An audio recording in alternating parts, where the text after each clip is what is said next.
코인 공식 도우미 앱이 출시되었습니다. 추천 픽은 기본이고 정신없이 돌아가는 시황 분석과 위키피디아 같은 코인 분석까지, 그리고 공식 오픈톡을 통해 전문가들과 함께하는 투자자 여러분들의 커뮤니티에 들어오세요. 지금 아래 링크를 통해 받아보실 수 있습니다. 지난 22일 58,000달러 선을 횡보하던 비트코인 가격은 이틀 만에 25% 하락해 45,000달러대까지 내려왔습니다.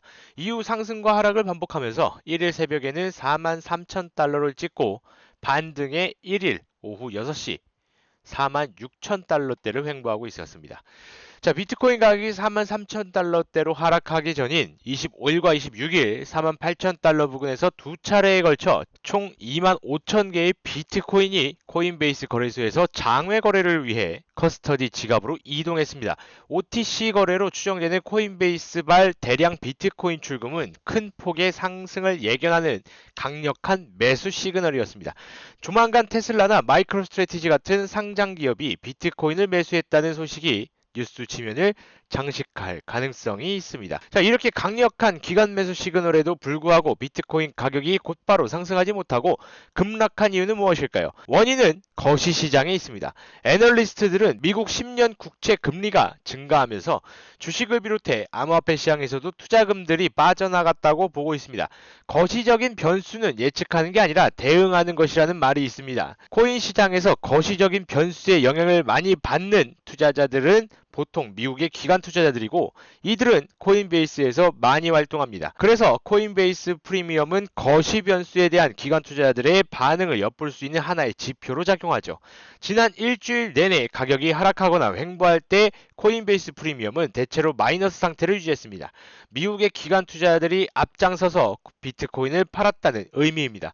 그러나 43,000달러에서 바닥을 다진 후 가격이 상승할 때에는 100달러 이상의 프리미엄이 기록되면서 급격하게 상승하는 양상을 보였습니다. 자, 이번 하락에는 코인베이스 고래들뿐만 아니라 채굴자들도 상당히 기여를 했습니다. 고점 대비 비트코인 가격이 1만 달러 정도 떨어졌던 48,000달러 부근에서 채굴자들의 대량 출금이 있었습니다. 채굴풀을 운영하는 업체의 주소는 아니고 과거 채굴풀에 참여했던 고래 투자자의 주소인 것으로 판단됩니다.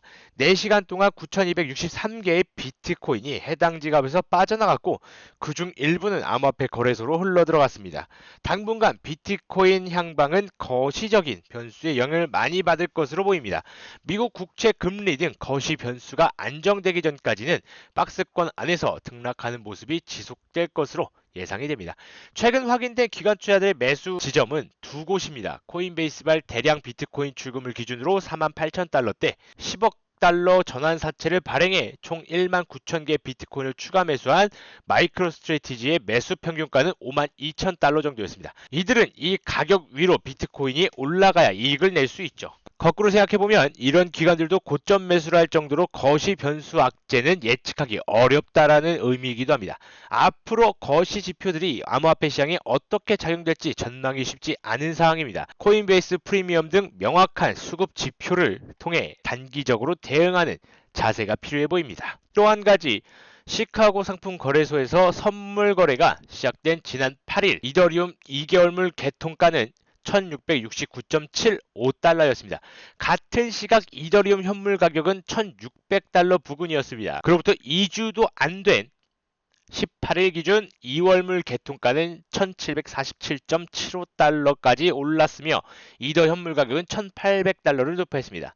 이더 선물의 첫 주간 거래량은 1억 6천만 달러를 넘어섰죠. 팀 맥코트 CME 매니징 디렉터는 이더리움 선물은 성공적으로 출시됐으나 금융상품으로서 자리를 잡고 옵션 같은 파생 상품을 지원할 수준이 되려면 아직 갈 길이 멀다고 대답했습니다. 사람들이 착각하는 부분이 하나가 있습니다. 사실 이더리움 선물은 CME에서 최초로 출시된 게 아닙니다. 런던 거래소 크립토 퍼실리티즈는 2018년에 미국 거래소 이리스 X와 지난해 이더리움 선물을 출시했습니다.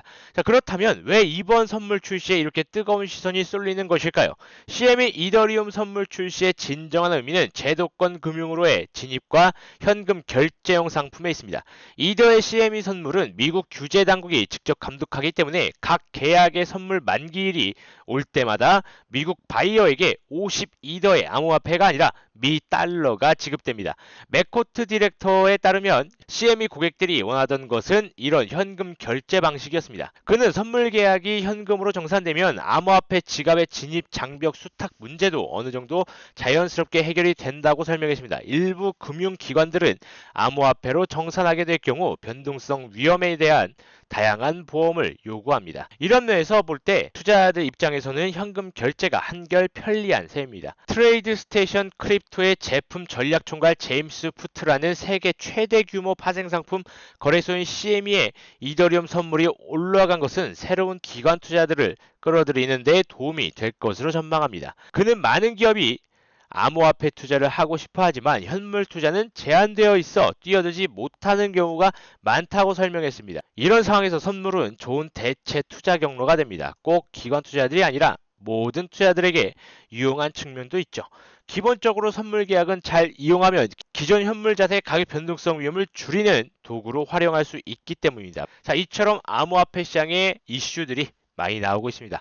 호재적인 측면들이 많이 나오고 있죠. 최근 하락했지만 곧 상승할 것으로 예상이 됩니다. 어떤 코인들을 매수해서 수익을 봐야 하는지 하단에 있는 링크로 들어오신다면 설명드리도록 하겠습니다. 오늘 저는 여기까지 하도록 하겠습니다. 감사합니다.